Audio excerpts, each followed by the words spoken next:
안녕하세요, 북스는 카페 여러분. 자, 오늘은 저번 시간에 이어가지고 이제 중세사, 고려사 관련된 내용을 이제 보겠습니다. 자, 중세 정치 넘어가기 전에 고려사의 성격에 관해서 좀 얘기할 볼 필요가 있는데요. 고려사의 성격을 보는 관점이 여러 가지가 있지만 대표적인 관점이 세 가지가 있어요. 귀족제 사회론과 관료제 사회론, 그다음에 문벌 사회론 세 가지가 있거든요. 정형적인 이제 그 고전적인 그 관점은 귀족적 귀족제 사회론이죠. 그럼 여기에서 귀족이라는 정의가 뭐냐 이걸 볼 텐데요. 그때 이 귀족이라는 거는 법률 쪽이나 제도적으로 귀족의 특권을 명시하고 세습하는 것을 보장하는 게 귀족이라고 이제 보시면 되는데 보통 이 서양의 귀족제, 서양의 귀족을 연상시키면 될 것 같아요. 뭐 자작이나 남작이나 공작이나 이런 사람들 있죠. 이런 것들이 고려에도 있었다는 거야. 그래서 이 고려의 귀족들이 그냥 이사를 움직였다라고 이제 보는 관점인데 그걸 이제 볼 수 있는 특징들을 이제 보면요.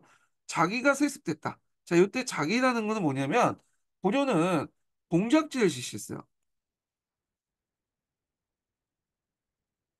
그 당시 고려는 내재 외항 체제를 지향하고 있었죠. 그래서 중국과는 4대 관계지만 안으로는 황제국을 지칭했기 때문에 나름대로 황제국 체제를 가지고 있었다는 거죠. 그래갖고 이제 그 용호 조치도 황제가 있고 항우가 있고요. 그 다음에 왕의 계승자들을 그 세조라고 하지 않고 태조라고 하죠. 그리고 황자, 나머지 아들은 황자, 그 딸은 공주 이렇게 있고 그 다음에 이제 여기에 황자들은 그 아들들 뭐라고 하냐면 사도 사공이라고 해요. 그다음 공주의 부마도 있죠. 부마하고 공주가 낳은 아들을 또 사도 사공이라고 하고. 어. 자, 이런 것들이 이제 주례에 입각한 어떤 봉작이거든요. 예. 그러다 보니까 이건 자기가 세습됐다. 이렇게 이제 보시면 될 것 같고. 그다음에 토지의 무기 영대 소유는 우리가 이제 알고 있는 전시가 제도 있죠.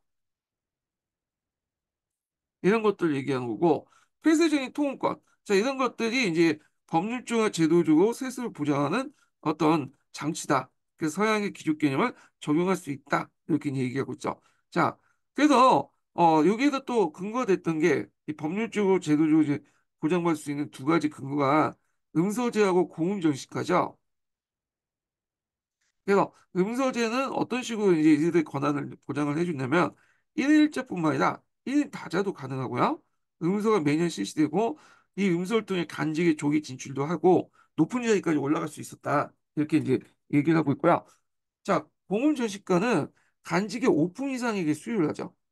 그리고 세습도 가능하다. 뭐 이런 것들이죠. 자, 요 자세한 내용은 나중에 좀 얘기하고요. 그리고 가구와 음소와 관련된 내용에서 볼 때도 가고보다는 음서를 더 중요시 여긴다. 예, 이렇게 이제 보고 있어요. 자, 이에 반대해서 등장한 이론이 두 가지 이론이 있는데 이게 이제 뭐냐면 관료제 사회론과 그다음에 또 하나가 문벌 사회론이죠. 예. 자, 관료제 사회론은 뭐냐면 그 앞에서 귀족제 사회의 어떤 제도적 요소로서 음서제와 공문정식과는 있었다고 했잖아요. 이거를 제에서 간 거야. 어? 그래서 음서제 같은 경우에는 국가가 공을 세운 사람들에게 주는 거지 여러 대 간직이 승진되지 않는다. 이런 게 있고 공원정식과는 간직 5품이 아니라 공원의 등급이 1품에서 5품까지고 공원이 있으면 간품에 상관없이 모두 지급했던 것이다. 그게 이걸 통해서 뭐 세습이고 이런 것도 없고 한 대에서만 끝나는 거야. 그리고 가구와 음설 비중 중에 가구가 더 높다. 물론 이제 그거에 대해서 기족제 사회에서 가거제는 능력 중심이 아니라 기족제 틀 속에 운영한다고 해서 비판을 하고 있어요. 예. 그래서 그 고려날 귀족제사회론에 입각해서 본 게 아니라 반려제사회론에 입각해서 봤다는 거 이렇게 본 거고요. 문벌사회론은 이것도 귀족제사회론에 비판하는 등장했는데 귀족의 개념은 이제 공격한 거야. 귀족의 개념은 법률적으로 제도적으로 세습이 보장된다고 했잖아요. 근데 우리가 생각하는 그 경원이 씨나 그 당시 뭐 화평윤 씨나 이런 그 명문가들은 귀족이라고 볼 수는 없다는 거죠. 왜냐면 그들은 그 당시에 권위가나 어떤 그 세력은 있어도 적어도 2, 3대, 2대나 3대, 4대 정도는 갈 수 있어도 그 이후에는 계속 세력이 떨어진다는 거죠. 그런 건 볼 때 고려사회가 법과 제도로 이런 걸 명시하지는 않고 그때 귀족사회가 아니다. 이건 문벌 귀족의 어떤 자체적인 사회 간섭적인 특권에 불과하다는 거죠. 근데 그 특권도 몇 대 가지 않는 거야. 그래서 이 법은 명시된 게 아니죠. 예를 들어서 내가 이제 서울대 나왔고, 우리 아들이 서울대 나왔단 말이야. 그러면 학벌사에서 서울대 나왔다는 게 대단한 거잖아요. 근데 서울대 나왔다고 해서 그 어떤 특권이 주어진다라고 법이나 제도에 명시되진 않죠. 다만 사회간섭증이나 간행적으로 그런 특권이 뭐냐면 인정되는 그러니까 간행적으로 형성된 거죠. 근데 이게 뭐 제도적으로 이제 딱 명시돼 있고 그 세습이 보장된 건 아니잖아요. 이 문벌도 마찬가지예요. 어떤 사회적 권위나 위선이 있어서 뭐냐면 그걸 통해서 어떤 사회적으로 특권을 얻을 수 있지만 이런 특권이 제도나 이런 법에 의해서 명시된 특권은 아니다. 이렇게 이제 보시면 될 것 같아요. 자, 그래서 이런 세 가지 관점이 있고요. 이 세부적인 논의도 되게 많지만 요즘에 뭐 이렇게 뭐뭐 설 시리즈는 안 나오기 때문에 건너뛰고요. 요 정도 관점만 있다고 넘어가시면 될 것 같아요. 자, 그 다음에 뒤에 넘어가서 후삼국의 성립 과정을 보겠습니다.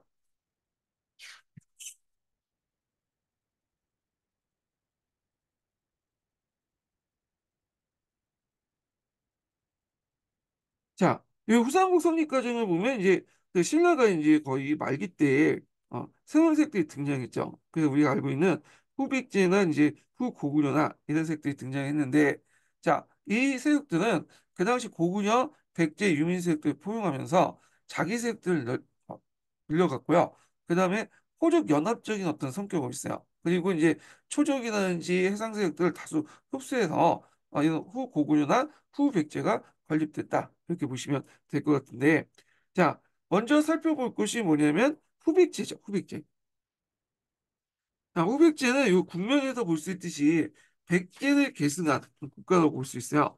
근데 이 건호는 백제하고 좀 달라요. 이 사람이 고향이 어디냐면 상주 가흥 출신이에요. 그러니까 오늘 경북 문경 출신이죠. 그러니까 영역을 보면 신라 쪽에 있는 사람인데 하여튼 그쪽 사람인데 원래 이 사람이 이제 신라 비장에 있다가 나중에 저쪽 여기 무진주 쪽에서 있는 쪽에서 독립을 해갖고 그 후백제에 세웠죠. 나중에 수도를 이제 그 완산주로 옮겼죠.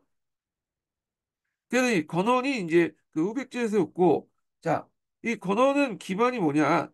군진 세력과 호족 세력들 중심으로 해갖고 서해안 해상 세력이나 초족 세력들 군사 기반을 흡수했다는 거.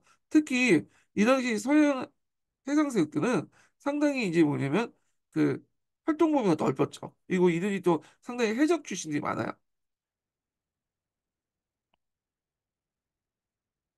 근데 보통 우리가 해적하면 이제 일본 해적만 생각하는데 그 당시 해적들은 신라 해적들이 상당히 많았다. 그래서 이들이 이제 뭐냐면 지방 호족들의 도움을 받고 그 당시 약탈도 많이 하고 그랬어요. 예. 자, 그래도 이제 이렇게 있고 외교적으로 보면 오어하고 이제 접근했는데 어 오어는 이제 주 해상교도를 통해서 접근했다고 보시면 되는데요. 자, 상대적으로 볼 때 이제 이렇게 거리가 멀다 보니까 모울과 일본하고 소통했다고 하지만 그렇게 뭐 적극적이지 않았다 이렇게 보시면 될 것 같아요. 예. 그래서 있고 여기는 안 나왔지만 후당이나 거단이 있었죠. 이 거단과 또 통해서 통교를 통해서 국제적 지위를 높이려고 했다는 거. 예. 그냥 대신라 정책을 보면 대신라 정책은 처음부터 이 사람이 뭐냐면 적대적이지는 않았어요. 처음에는 호의적인 측면도 있었어요.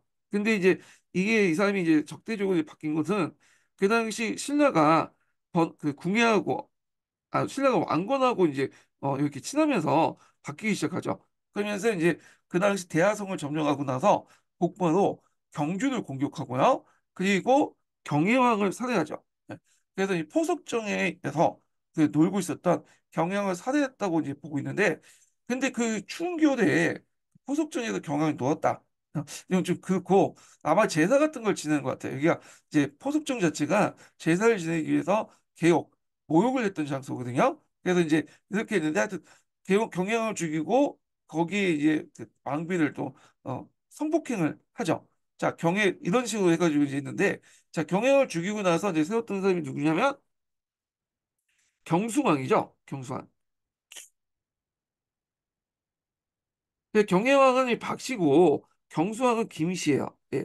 자, 하여튼 김씨인 경수왕을 뭐냐면 왕위를 세우고 돌아갔죠. 자, 그것 때문에 이제 신라 오죽과 백성들의 지지를 상실했고요. 나중에 이제 왕건이 경성을 위로해 주잖아요. 그래서 그 고려에 대한 호의가 점점 올라가게 되죠. 그 백제에 대한 반감에 비해서요. 예. 자, 그 다음에 이 멸망을 보면 고창 전투와 일리천 전투에서 패배하고요. 왕실 네 분이 있었죠. 건원이 이제 금성사에 유폐됐잖아요. 그래서 자기 아들들에게 신검을 줬던 자기 아들들에게 유폐를 했죠. 자, 그래서 결국에는 이제 그 등등해서 멸망했다 이렇게 보시면 되고, 자 이때 이제 후백제하고 후고구려가 싸운 전투는 나중에 뒤에서 따로 좀 정리를 해볼게요. 예. 자, 태봉을 보죠. 태봉. 태봉은 이제 원래 그 태봉의 국호는 후고구려였죠. 송악 지역에서 세웠고요. 그리고 이제 어, 이름이 또 마진호 이름 바뀌죠. 천원을 옮겼죠. 자, 그리고 마지막 국호가 태봉인 거예요. 자, 이렇게 국호가 자주 바뀌었다는 거는 그만큼 이제 이런 그 후고구려의 뭐냐면 그 내용이 상당히 뭐냐면 좀 정치 불안했다고 이제 반영을 하고 있어요. 이렇게 있고, 자, 이 태봉을 세웠던 나라, 후고구려를 세웠던 나라가 궁예죠.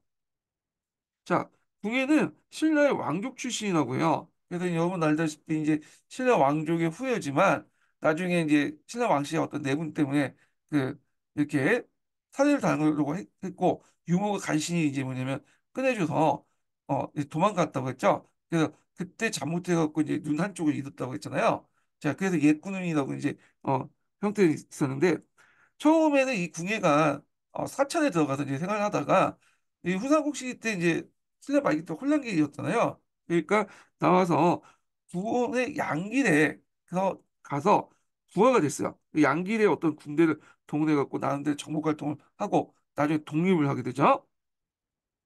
그 예전에 말한 것처럼 미륵불 신앙을 강조했다. 네. 그래서 미륵 불신앙 예전에 얘기했죠. 그 미륵 하생 신앙을 강조했다. 네. 자기를 미륵불이라고 자칭하면서 그 당시 백성들에게 뭐냐면 인기를 끌었다. 이렇게 보시면 돼요. 자, 태봉 자체가 붕괴 자체가 처음부터 양길이나 뭐 기연의 군사력을 바탕으로 성장했죠. 특히 양길의 군사력을 바탕으로 했잖아요.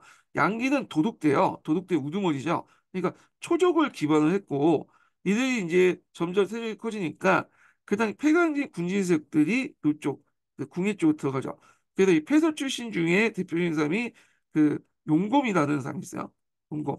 오늘날 송악 지역에 근거를 뒀던 용검이라는 사람이 있는데 용검의 아들이 왕검이죠. 예. 그래서 이렇게 해서 왕검이 이제 궁에 이렇게 들어가게 되죠. 예. 아, 왕검이란다. 왕건이죠. 예. 자, 그래서 이제 이렇게 있고 태봉의 간직이 있는데 태봉의 간직은 신라의 간제와 간등하고 좀 다른 성격을 가지고 있어요. 예. 그래서 고려 초기 때 이제 간제에도 영향을 미치거든요. 그래서 뭐 여기 뭐 강평성이 있고 내복성이 있고 내의성이 있고 순군부가 있고 병부가 있다. 그래서 최고 높은 기구는 강평성으로서 정책을 결정하는 최고 정무기관이고요. 그다음에 내의성 같은 경우에는 이제 국왕의 측근 고문기관. 그다음 내봉성은 행정집행기관. 그다음 순군부하고 병부가 좀 있는데 순군부는 병마권 행사하고 여기는 이제 병부는 단순 행정기구라고 했는데 요거는 뭐냐면 이제 보통 군정하고 군령이 있죠. 그래서 군정은 군대의 행정과 관련된 내용인데 여기 병부가 맞고요.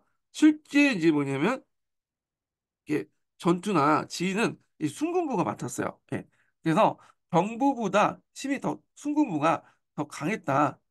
그래서 이제 이 순군부하고 그 당시 이제 이 강평성 있죠. 여기는 그 당시 호족들의 어떤 기반이었을 것이라 보고 있어요.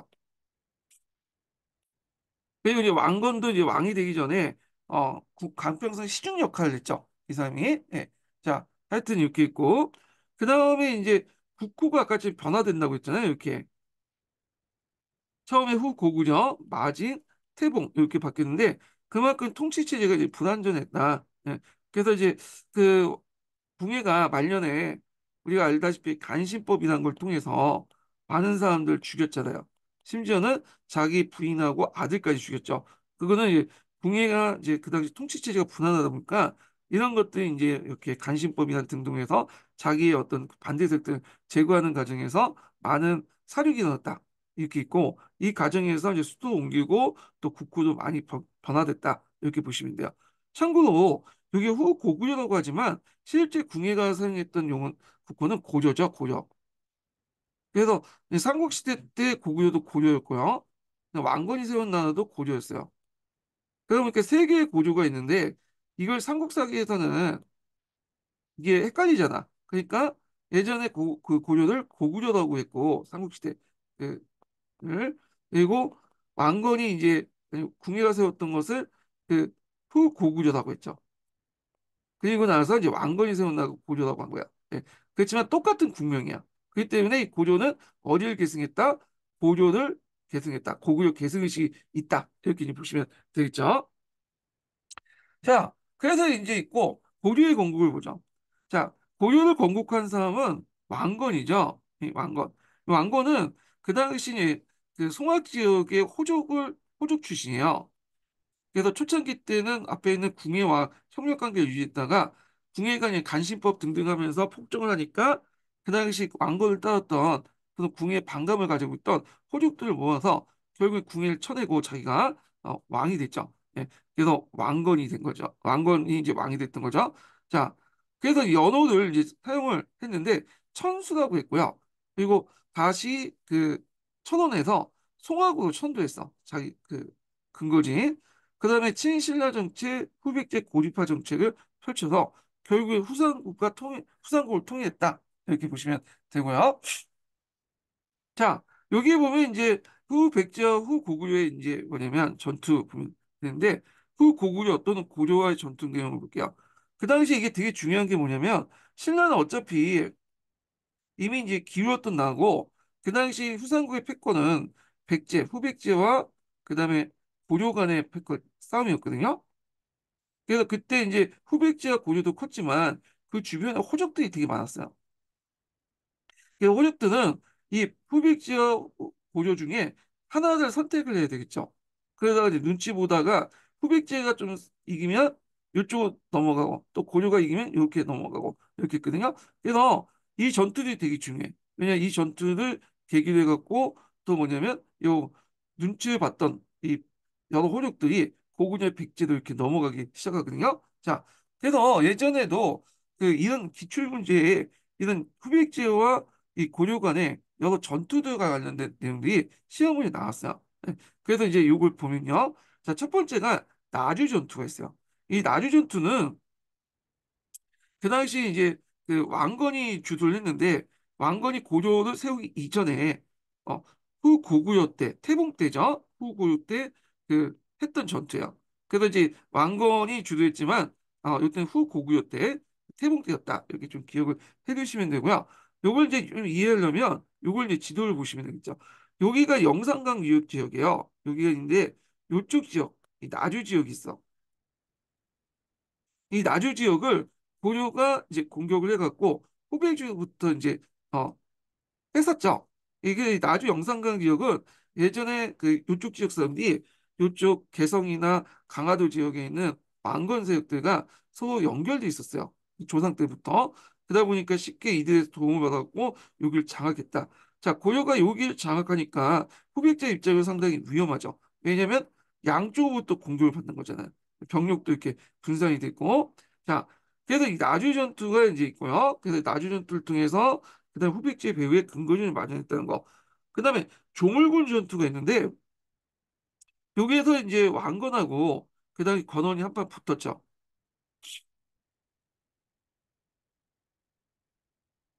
자, 왕건과 건원이 한판 붙었는데 아 이거 왜 이래 또. 아,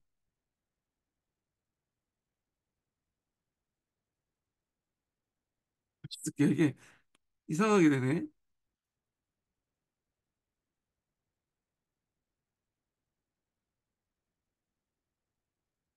자, 왕건과 건원이 하나 붙었는데 승부를 거두지 못했어. 결국에는 서로 간의 인지를 교환하는 방법으로 해서 끝났거든요. 근데 이제 문제는 왕건에 파견했던 건원의 인질이 병을 죽게 돼요. 건원이 이거는 왕건이 죽였다 해가지고 왕건이 파견한 그 인질을 죽이죠. 그래서 건원이 왕건이 자기 인지를 죽였다고 생각해서 건원이 왕건에 보낸 인지를 죽이면서 이 합평이 깨지게 되죠. 자, 합평이 깨진 후에 그 일어난 전투가 공산 전투야. 공산 전투. 이 전투는 되게 유명한 전투죠. 예, 이 공산은 어디 있냐면 대구에 있죠. 대구에 가보시면 팔공산이라는 곳이잖아요. 예. 그 8명의 공신이 죽은 전투 해갖고 팔공산인데 이 왕건이 여기에서 그 당시 경영을 도와주는 과정에서 팔공산에 대해서 후백제와 싸웠지만 경원한테 깨지게 돼. 그래가지고 결국에는 이때 이제 고려의 심성군 장군과 김락 장군 등 8명의 장군이 죽었다고 하죠. 예. 자, 그래서 그 결과 후백제가 패권을 장악하고요. 왕건이 신라의 민심을 얻었다. 그래서 후백제가 전투에서 이겼긴 했지만 왕건은 이걸 통해서 신라의 민심을 얻었다는 거죠. 예. 이 공산 전투 여기 기억을 해두시고 대구 안 나왔네. 대구에 있는 공산 전투. 자, 그 다음에 있고요. 그 다음 고창 전투를 보죠. 고창 전투는 오늘 지금의 안동이에요. 그래서 이때 이제 그 이 전투를 계기로 해가지고 뭐냐면 완전히 건원의 패권이 왕건한테 넘어간 전투거든요. 그래서 지방고족되었던 그 도움을 얻어서 공산 전투 요새의 약간의 고려가 역적을 해, 역전을 회복해갖고 신라 동해안 영향이 확대했다. 그래서 그 전까지 이제 눈치를 봤던 경상도 지역의 호족들이 왕건한테 넘어간 전투가 이 고창 전투다. 그때 이제 고창 전투에 큰 기여를 했던 사람이 삼태사라는 사람이야. 세 명의 스승을 모신 사람이라고 했고 왕건이 상당히 높이 평가했던 사람인데 이 사람들이 이제 나중에 그 뭐냐면 그 세 명이죠. 그래서 이들이 나중에 뭐 안동 김씨, 안동 장씨, 안동 건씨 같은 이런 이제 시조가 되죠. 세 사람의 이름인데 세 사람의 이름을 제가 까먹었어. 하여튼 그렇게 있고 자 그래서 이제 이렇게 해서 좀 기억을 해두시고요. 이 고창 전투에 이긴 후에 그 왕건은 이 지역을 평정시켰다, 안정시켰다 해서 동쪽을 안정시켰다 해서 안동이라고 부르게 되죠. 예. 그다음 홍준성 전투가 있는데요. 그래서 이제 왕건에게 매국성주가 이제 공직이 기부를 하니까 이 공직은 건원의 사이예요. 사이가 기부하니까 당연히 건원이 반발할 수밖에 없죠. 그래서 건원이 이제 그 웅주성을 공격했는데 왕건이 승리를 했죠. 그래서 이걸 계기로 해서 그때까지 눈치를 봤던 충청도 지역의 호족들이 왕건에 붙게 돼요. 그래서 웅진이북의 30여 개의 왕성이 왕건에게 항복하고요. 그 다음에 이걸 계기로 후백제 내분이 발생되죠. 그 강경파, 온건파 이렇게 이제 내분인데 그래서 이제 이 강경파들은 주로 그 건원의 아들들, 신검이라든지 이런 아들도 있고 온건파는 건원이나 이런 사람들이 이제 온건파들인데 특히 이제 왕위 계승 문제에 둘러싸고 그 당시 건원이 자기 아들, 그러니까 신검의 이복 동생이었던 그에게 이제 왕위를 넘겨주려고 하죠. 자, 그러다 보니까 문제가 생긴 거야. 그 당시 이제 주전파였던 신검이나 양검, 용검 등이 자기 아버지가 자기의 그 이복 동생 막내 아들에게 그 뭐냐면 왕위를 넘겨주려고 하니까 당연히 이제 뭐냐 반발이 있죠. 그러다가 이제 외교 정책의 어떤 노선 등등 해가지고 결국에는 이 신검을 비롯한 그 아들들이 그 아버지를 유폐해요. 금산사로. 그러니까 금산사를 유폐하고 건원이 이제 간신히 도망 나와서 누구한테 가죠? 왕건한테 가죠. 예. 그래서 결국에는 이제 왕건한테 기부한다. 이렇게 보시면 되고요. 그리고 이제 1, 2차 전투에서 건원을 내쫓은 신검하고 이 왕건하고 붙은 건원이 이제 연합해가지고 신검하고 싸우죠. 그래서 신검이 패배를 해. 그래서 이제 도망가다가 항상 전투에서 이제 왕건에게 항복했다. 이렇게 보시면 돼요. 그래서 이렇게 이제 중요 전투들, 나주 전투, 공산 전투, 그다음에 어, 고창 전투, 운주성 전투, 일리친 전투. 자, 요거 예전에 한번 그 순서대로 한번 시험 문제가 두 번 나왔거든요. 그 관련된 내용들 좀 기억을 해두시면 될 것 같아요. 그게. 자, 그다음에 이제 넘어가서 태조의 정치를 보겠습니다.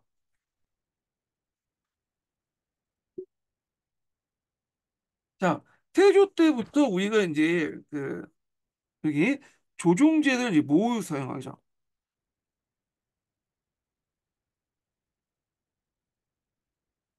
그래서 이제 신라 때까지 주로 이 묘는 시온을 사용했어요. 그러다가 그 이 고려나 조선시대에 들어와서는 이 묘를 조종제를 쓰기 시작해요. 자, 이 조종제라는 것은 이제 제후국에서 쓰는 게 아니라 항제국, 중국에서만 사용할 수 있거든요. 그런데 고려는 어차피 내재 외양이니까 사용할 수 있는데 심지어 자칭 제국이었던 조선도 이 조종제를 모두 사용했다. 이렇게 보시면 돼요. 그래서 제가 예전에 모하고 시와 관련된 내용을 좀 설명을 해드렸어요. 그래서 이때부터 묘로 부르게 되고요. 그리고 묘 외에도 따로 시어도 있어요. 예, 근데 시어는 너무 길고 하니까 생략하고 고려는 이제 그 전반적으로 이 묘를 사용했고 다만 원나 간섭기 때 그때는 묘를 사용하지 못했죠. 그래서 시호가 이제 그 당시 아니 조종제를 사용하지 못했죠. 그러다 보니까 시호가 이 묘 역할을 하게 되는데 하여튼 자 태조의 정치 관련된 내용을 볼게요. 태조의 정치는 일단 크게 세 가지를 볼 수가 있어요. 첫 번째가 뭐냐면 민생 안정 정책, 난민 정책이라고 하죠. 두 번째가 호적 견제 및 포용 정책.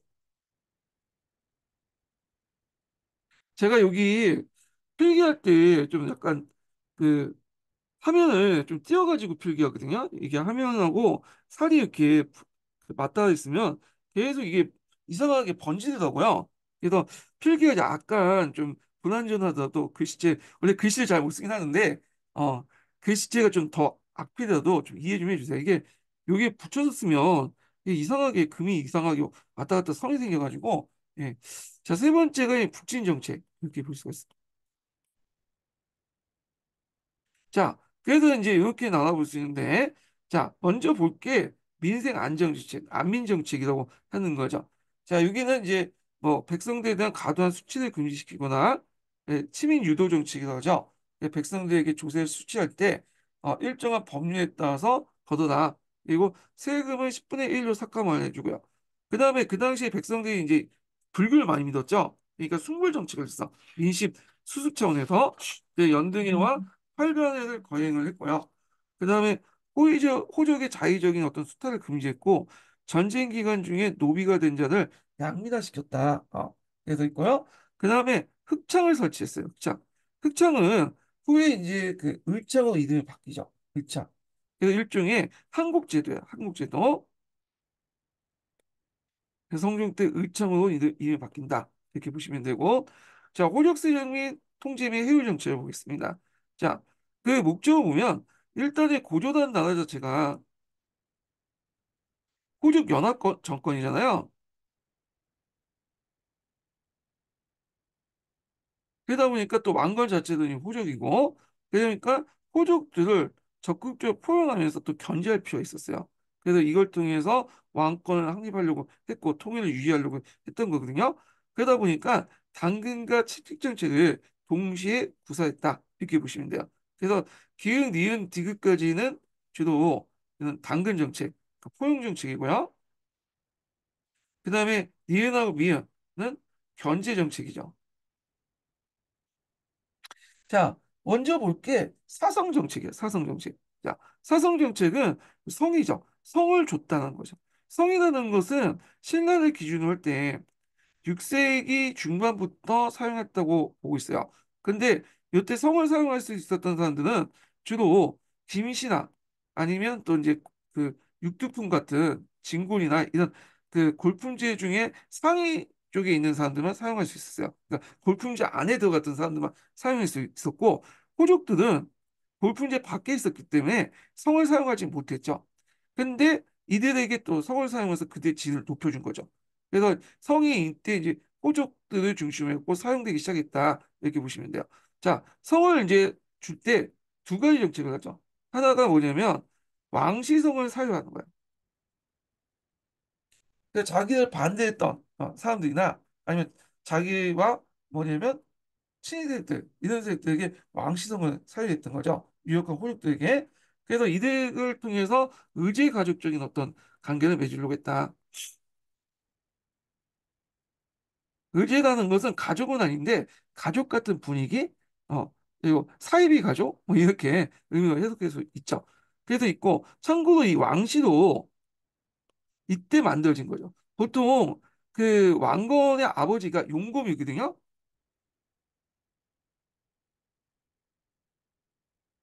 그리고 용검의 그 아버지가 작제건이야. 네. 그런데 여기 보시면 작자, 용자, 왕자가 성이 아니라는 걸 알 수 있죠. 예, 다 이름이야, 이 사람들. 근데 왕건이 이제 왕이 되니까 자기가 이제 성이 가질 필요가 있었어요. 그래서 앞글자, 이름의 앞글자 왕자를 따서 자기 성을 삼은 거야. 예. 그래서 이 왕시성을 이렇게 해서 사유했다. 그 다음에 토성 정책 있죠.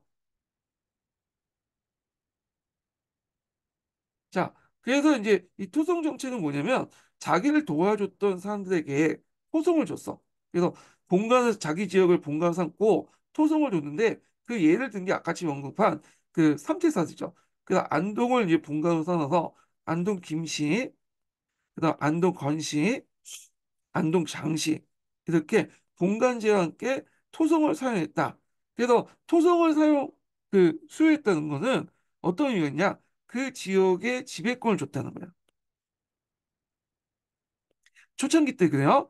그래서 이제 이때 이제 안동 그 지역에 을 김씨, 건씨, 장씨가 통치할 수 있도록 권한을 줬다는 거죠. 예. 그래서 이런 내용들 좀 기억을 해두시고 토성을 할 때 우리가 본관제를 실시했다. 예. 이렇게 성 앞에 본관이 붙잖아요. 이때부터 이제 실시됐다고 이제 보시면 될 것 같아요. 본관제는 나중에겠지만 고려 초기 때 상당히 뭐냐면 영향력이 있었어요. 그래서 이게 구속력이 강했고 신문지와 또 연결돼 있죠.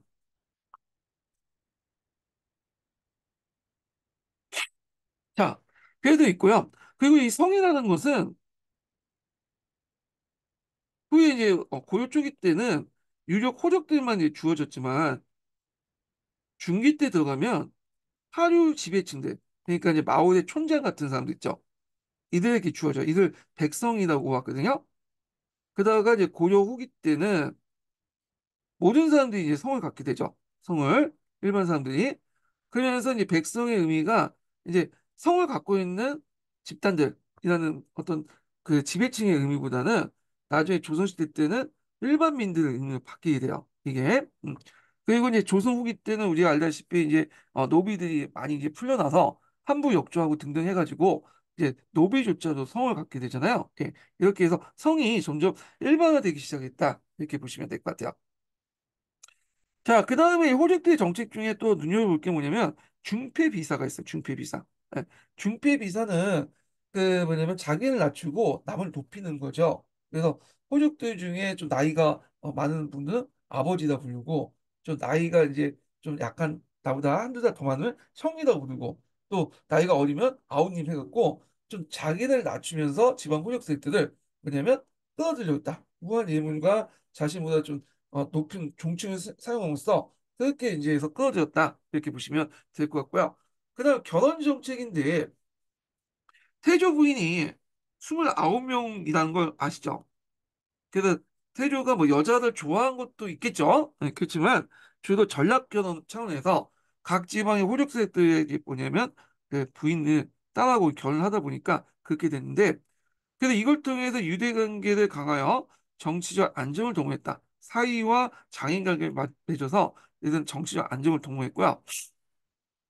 자, 통일을 위한 군사적 지지 기반을 확대했고 왕권의 기반을 다져서 고려 왕실의 번성을 도모하려고 했다. 이렇게 보시면 될 것 같아요.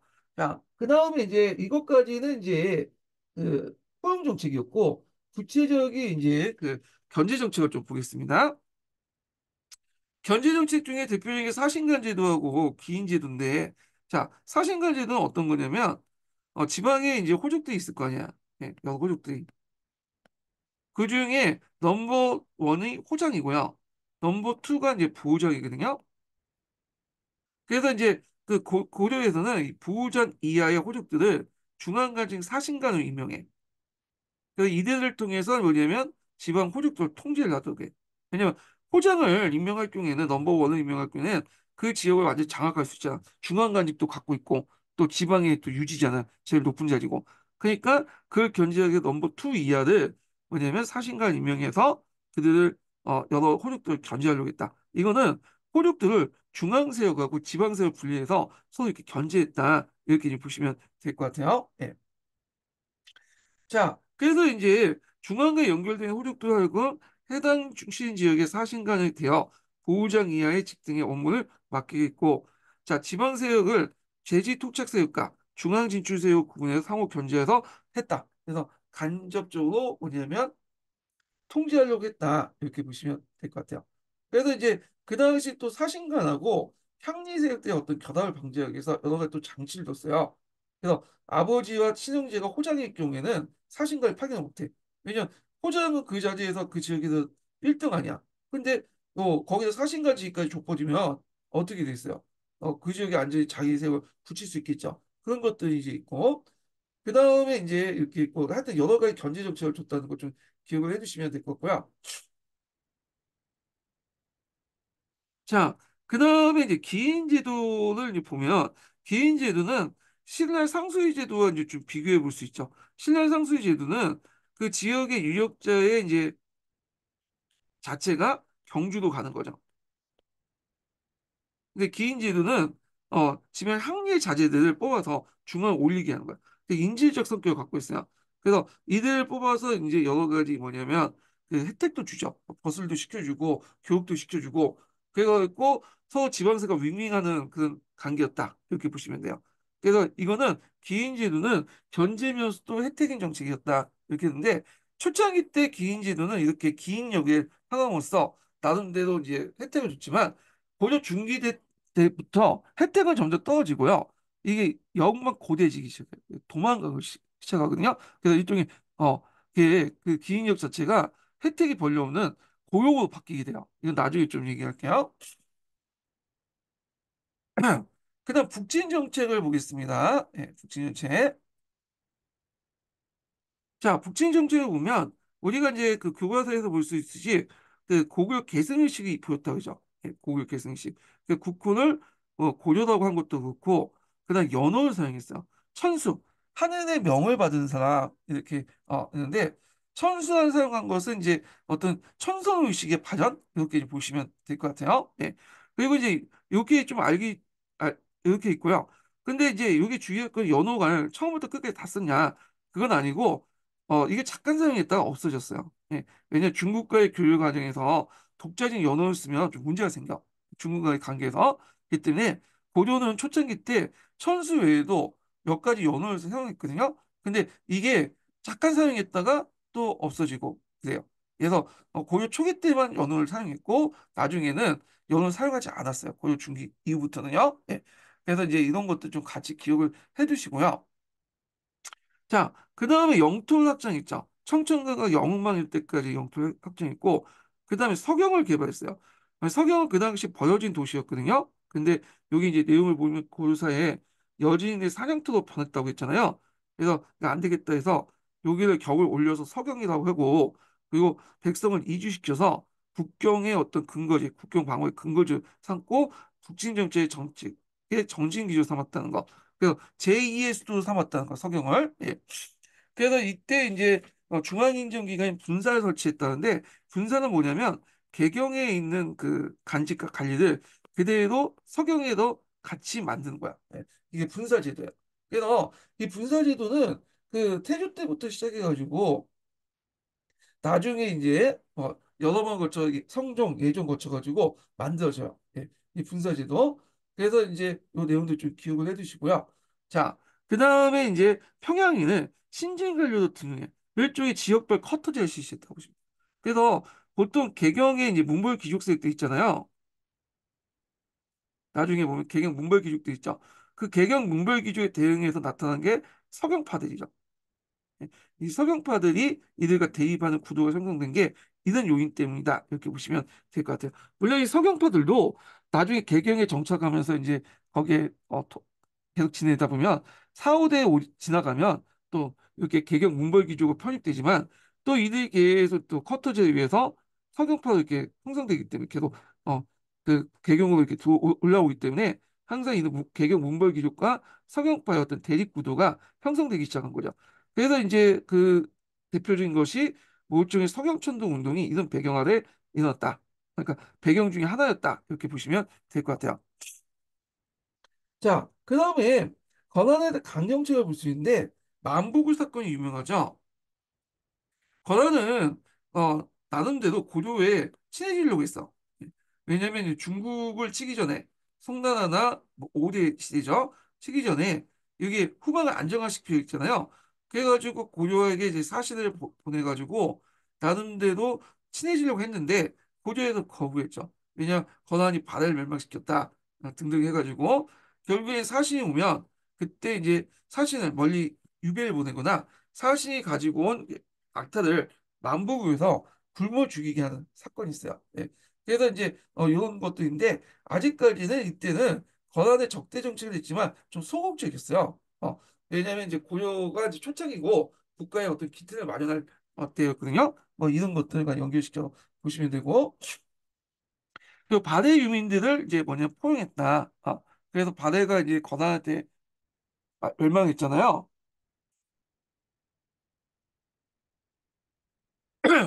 그래서 많은 그 발해 유민들이 고려를 많이 내려왔겠죠. 그래서 그때 발해 세자였던 대강령 같은 사람들을 받아들이고 그리고 했다는 거. 그래서 이제 발해 보면 대시성을 가진 사람들 있죠. 이 사람 발해 유민이라고 보시면 돼요. 자, 그리고 바데민들이 또 권한하고 싸우다 보니까 권한이 이제 어떤 그 물리칠 수 있는 어떤 군사적 기술을 갖고 있었어요. 권한하면 기병이 주잖아. 기병을 물리치기 위해서 검차 같은 것들을 만들었거든요. 그래서 이런 것들이 무기들이 나중에 권한과 고려 간의 어떤 전쟁 와중에 많이 활용됐다. 이렇게 보시면 될 것 같아요. 검차는 다 아시죠? 검차는 긴 창에다 이렇게 해가지고 쭉 나간 다음에 요게 수레에 묶어두는 거야. 뒤에 이제 사람들이 끄는 것인데 그러다 보면 말이 달려올 때 검차에 달려있는 창 끝에 걸리게 되잖아요. 그래서 기병을 물리칠 수 있는 것들이죠. 장창대를 이제 수레에다가 매달렸다. 이렇게 보시면 돼요. 장창을. 예.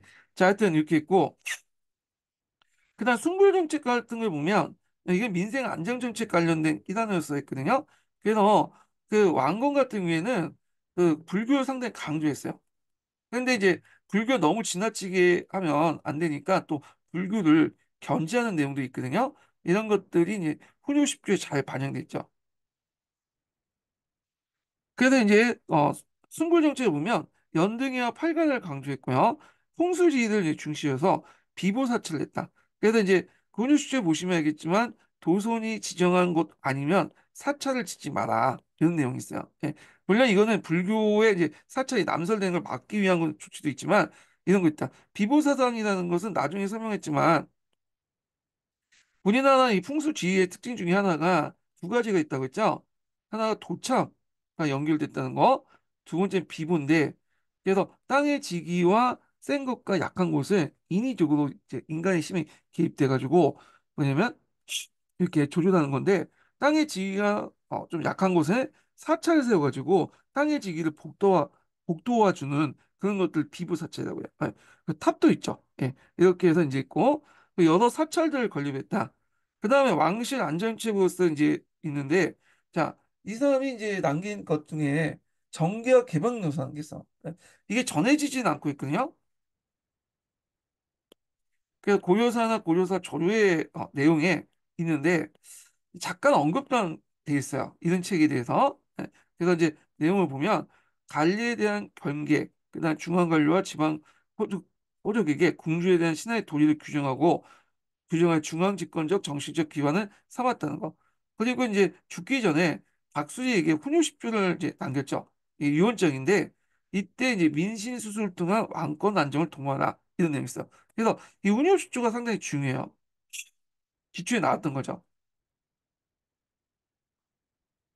이게 뭐 많이 나온 건 아니고 예전에 한 번 나왔나? 그래가지고 그 왜냐면 성종 때 시무 28조와 비교해가지고 한번 나왔어요. 시무 28조하고 이제 비교해가지고 나왔다는 거. 예. 그러니까 이건 뒤에 있으니까 그때 이제 좀 살펴보기도 하고요. 자, 훈요 10조 넘어가기 전에 고려는 황제의 나라 자체다. 이렇게 좀 볼게요. 자, 고려 같은 나라는 조선과 달리 어, 나름대로 황제국이라고 생각했어. 그래서 이제 그렇지만 중국하고 사대할 때는 또 왕이라고 지칭했죠. 이런 체제는 뭐냐면 내재 외양 체제라고 해. 안호는 황제를 칭하지만 중국어 사대할 때는 왕을 칭하죠. 예. 그래서 이제 그 안에서 그 내용들을 보면요. 자, 고조사에 보면 해동천자의 신 지금의 황제에 이르러 부초와 하늘 도우시니 교화가 널리 퍼져 세상이 다스려진다. 그런 것도 있고, 그다음 이규의 영등의 축시 같은 거에도 있죠. 그리고 여기 보면 이제 그 하남 교산동에 마의 양산 열애 작상이 있어요. 바이브에도 경중 때 만든 걸 보는데 황제 만수무강을 추론하는 데서 황제 만세원이라고 이제 있죠. 황제 자체도 이제 그 중국의 황제와 비근한 그 칭호를 같이 쓰는 거고 만세라는 것 자체가 주로 황제에게 불렸던 명칭이잖아요. 그래서 제후군 천세라고 하고 자 이런 것들이 이제 황제국을 지향했다는 걸 볼 수가 있죠. 자, 그래서 고려는 왕건이 개창한 이래 항제국을 칭했으며 그에 걸맞는 통치체를 갖췄다. 자, 이는 원간섭을 제외한 거의 모든 시기에 일관되게 유지한 고려의 특징이었다. 자, 고려 국왕은 대외적으로 왕을 칭한 적이 있었지만 대내적으로 여전히 항제로 군림했다. 이걸 외왕 내제 또는 거꾸로 내제 외왕 이런 식이죠. 그래서 이제 주변 국가들도 고려를 항제의 나라로 인식했으며 발해 유민들이 세운 훈유국은 고려의 표라는 건 천재에 올리는 글이에요. 보냈으며 금도 그 고려를 보낸 국서에서 고려국 황제라고 표현했다. 이렇게 보시면 될 것 같아요. 예. 그래서 황제라는 칭호를 사용하고 그다음에 초창기 때 연호를 사용했다는 거.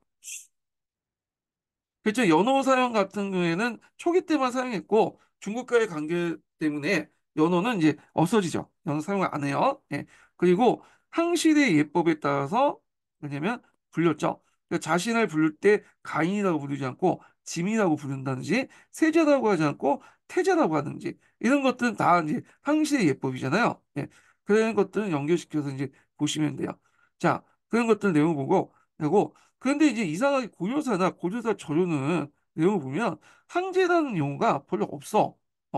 그래갖고 없고 다 이제 뭐냐면 왕이라고 지칭하거든요. 그거는 이제 고요사나 고요사 저조가 그 직서주의를 내세우긴 했지만 황제라는 칭호까지는 좀 선이 넘어가서 황제라는 칭호는 별로 안 써요. 여기 뭐 고요사에 있는 황제 내용은 약간 예외적인 거예요. 예.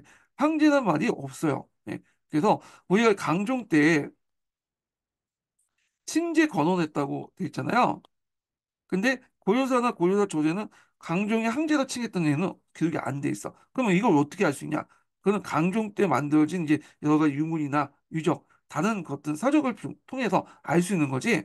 이런 것들을 이제 지금 그냥 고요사나 고요사는 기록을 안 했다는 거죠. 예. 그런 것들 감안해서 보셔야 돼요.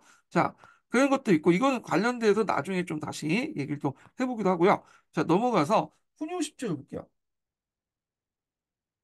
자, 훈요 10조는 왕건이 죽을 때 박수리에게 구술시켰다고 하는 내용이 적혀 있거든요. 그래서 고려사나 고려사 전후에 있는 내용인데 이게 이제 후에 조작됐다는 의견도 있어요. 왜냐하면 현종 때 권한이 이제 침입해 왔잖아요. 권한이 침입하고 나서 그때 칠대실록이 불타 없어졌다고 그래요. 그래서 권한이 이제 물러나고 나서 칠대실록을 복원하는 과정에서 항주단이라는 사람이 있어요. 신라 육두분 출신의 사람인데 이 사람이 이제 그 7대 실력을 편찬하는데 들어갔는데 이 사람이 이제 자기 집에서 훈요식적을 가지고 왔다고 그래요. 그래서 그걸 집어넣었다거든요. 그러다 보니까 이 출처가 훈요식적 출처가 예전에 불타 없어진 칠대실록이 아니라 항준왕의 집안에 있는 거야. 그러니까 이게 믿을 수 없는 거지. 이 항준왕이 그냥 개인적으로 썼는지 소설책인지 아무것도 알 수가 없는 거잖아, 전혀. 그래서 특히 이제 훈요십조 내용을 보면 뒤에 왕건의 정책하고 뭐냐면 충돌하는 부분이 많아요. 그렇기 때문에 이거 믿을 수 없다. 그런 견해가 있어. 근데 이제 우리가 뭐 여기까지는 뭐 굳이 뭐 알고 넘어가면 좋긴 좋은데 교과서에는 그렇게 적혀 있지 않으니까 그냥 훈육십조가 예 뭐냐면 조작되지 않았다고 보고 이제 내용을 이제 어, 볼게요. 자, 훈육십조는 이제 내용을 보면요. 주요 내용만 볼게요. 첫째 내용을 볼게요. 첫째. 자, 우리의 국가의 왕업은 반드시 모두 부처의 도움을 받은 거다. 그러므로 불교 사원들은 창건하고 주지를 파견하여 불도를 닦음으로써 각기 직책을 다하도록 하라. 후에 간신들이 권력을 잡으면 승려들과 청탁을 받아 각 사원 서로 쟁탈하게 되었으니 이를 엄격히 금지할 것이다. 네, 여기에서 보시면 숭불 정책을 볼 수가 있죠. 숭불 정책을. 자, 그렇지만 또 불교 너무 강성하면 또 안 되니까 견제하는 정책도 있어요. 이 내용이. 자, 그 다음에 2조 내용을 볼게요. 요거 약간 편집이 잘못된 것 같네요. 예. 자, 여기 보면 2조가 아니라 4조네요. 4조. 여기가 있고 요게 2조네요. 2조네요. 자, 2조 내용을 볼게요. 모든 사원들은 다 도선이 국내 산천의 순영을 가려서 창건한 것이다. 그래서 도선에 만에 자기가 선정한 것 외에 함부로 사원을 짓는다면 지덕이 훼손시켜 구군이 길지 못할 것이다. 했다. 자, 이거는 풍수지설이죠. 그리고 비보사찰설과 관련돼 있어요. 그래서 내가 생각한데 후세 국왕과 공호, 왕비, 대간들이 각기 원당이라는 명칭으로 더 많은 사원을 중축할 것이니 이건 크게 근신되는 바이다. 신라 말기에 사원을 다투어 세우니 이게 아마 이제 원찰 관련된 내용이야. 왕씨나 귀족들이 자기 사원을 많이 만들었잖아요. 그래서 지덕이 해석되어 결국 나라가 멸망했으니 어찌 경계한 일이 아닌가. 그래서 여기도 그 뭐냐 도선이 이제 지정된 곳에 사찰 세우다는 비보 사상을 보일 수 있고 또 한편으로는 사찰을 남사하지 마라. 함부로 짓지 마라. 그러니까 뭐랄까 숭불하지만 나름대로 또 견제하는 내용도 있죠. 예, 이런 것도 있는데 여기에서 또 이제 왕건의 정책과 좀 배치된 부분이 있어. 왕건이 그렇게 유언을 남기면서도 자기는 개경에 10개 사찰을 지었어요. 큰 사찰을. 왕률살이라든지 뭐 개태사라든지 이런 것들 지었거든요. 그러니까 맞지가 않는 거죠. 예. 그러니까 이게 이제 그 훈육십조 유언하고 그 관련된 내용이 왕건에 관련된 정책하고 관련이 좀 안 맞는 게 맞기 때문에 이렇게 이게 조작이라는 의심을 받게 된 거죠. 자, 그 다음에 네 번째 보면 자 여기 그 네 번째 보면 자 우리 동방은 오래전부터 중국 풍속을 본받아 문물 예약 제도를 다 그대로 준수할 필요 없다. 그래서 이제 여기에서 좀 눈여겨볼 게 이게 예전에 시험문이 나왔는데 여기는 한문으로 보는 게 나아요. 여기 보면 그 우리 동방은 여기 동방은 뭐겠어요? 이건 고려죠. 예전엔 신라였고 부당 그 부모 당풍이라고 했어. 예. 그러니까 무조건 당풍을 모방했다는 거예요. 예. 이게 자, 당풍이라는 건 뭐냐면 중국의 풍습을 말한 거야. 당나라는 이제 풍습도 의미지만 이 당나라 풍습뿐만 아니라 중국의 풍속을 지칭할 때 대명사 당풍을 사용하거든요. 풍이라는 건 풍속이죠. 그러니까 이걸 뭘 이제 비판하고 있냐면 그 당시 이제 신라가 그 당시 나당 동맹을 맺고 나서 그 당나라 중국의 문화를 적극적으로 수용했잖아. 자기 문화 버리고 이걸 비판한 거야. 예. 그래서 여기 또 눈여겨볼 게 뭐냐면 중국을 지칭할 때 당이라고 하죠. 당. 이건 중국을 이제 의미하는 거야. 중국의 어떤 대명사 사용했던 건데 당을 자 이거는 나중에 이제 신문 28조 때 중국을 지칭할 때 중하라고 지칭하거든요. 이거 비교낼 수 있어. 그러니까 이제 당이라 지칭하면 나름대로 이제 객관적으로 당을 본 거야. 그래서 우리와 당을 동등하게 보고 얘기한 거고 중하라고 지칭한다는 거 신문 28조 중하라 지칭한 거는 당을 중국을 뭐라고 본 거죠? 세상의 중심을 보고 자신을 동이라고 본 거죠. 어, 그러니까 여기에서 차이가 난 거야. 그래서 초창기 때는 나름대로 이제 패선 출신들이 장악했던 그 시기였기 때문에 나는 중국하고 이제 우리나라를 동격으로 보는 자료의식이 남아 있었어요. 근데 성종 때 들어가면 지배 세력들이 교체가 되죠. 육두분 중심으로. 그러다 보니까 이들은 사대의식이 강하거든. 그러다 보니까 자신을 중국과 비교할 때 중국을 중하라고 하고 했던 거죠. 자신을 오답게 동이라고 한 거고요. 예.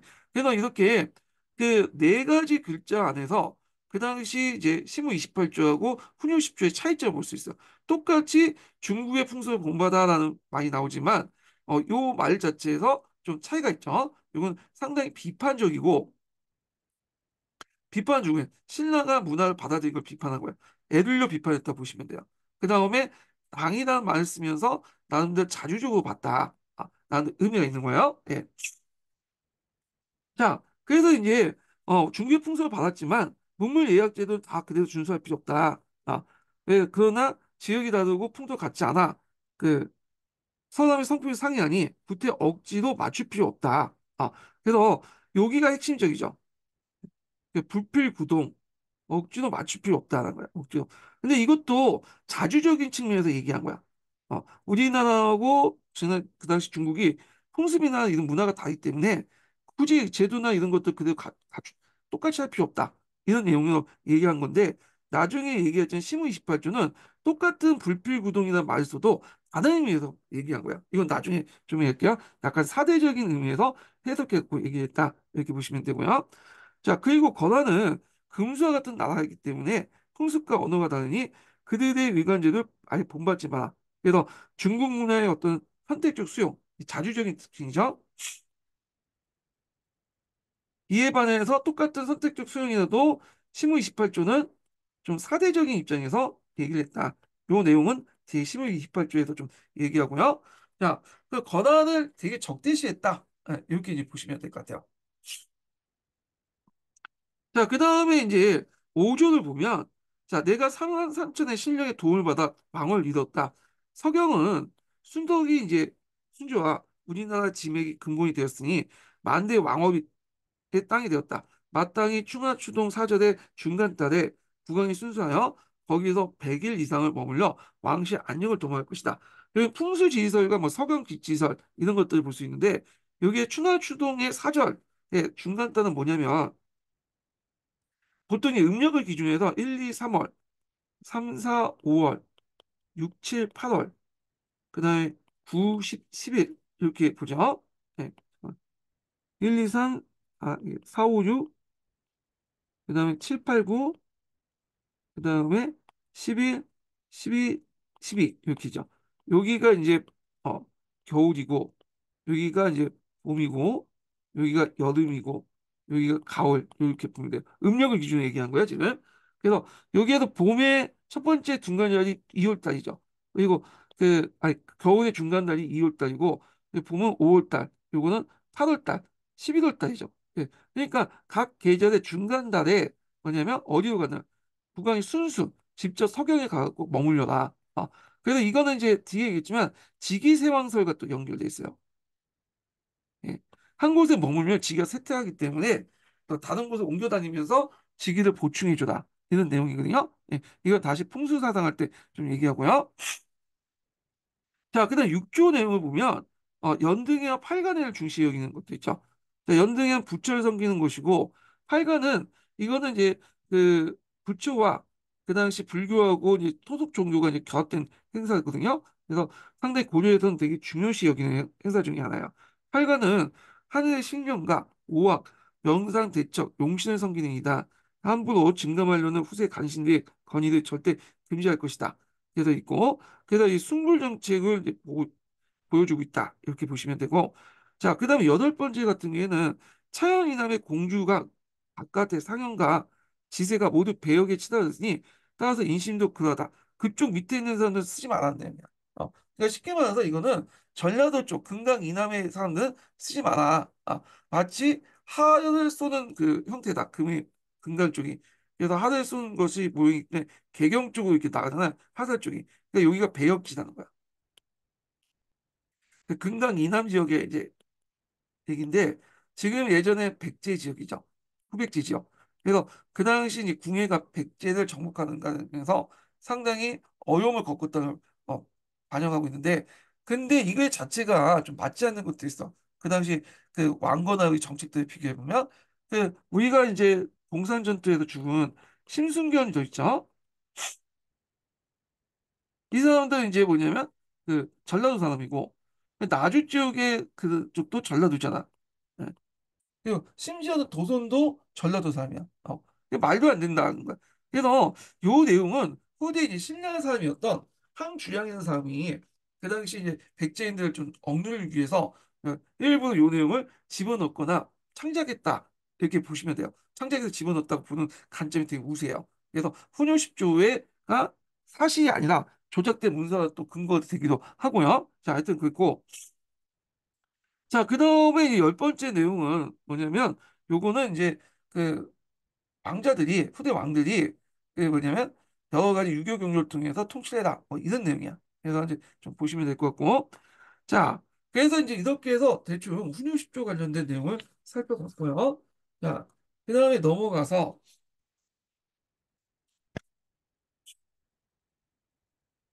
해종 때부터 해서 이제 그 이후부터의 정책을 좀 보겠습니다. 네. 요 내용은 이제 뒤에 좀 쉬었다가 좀 할게요. 요 부분은 첫 번째 인증번호 알려드릴게요. 첫 번째 인증번호는 그 28번입니다. 첫 번째 인증번호 28번이에요.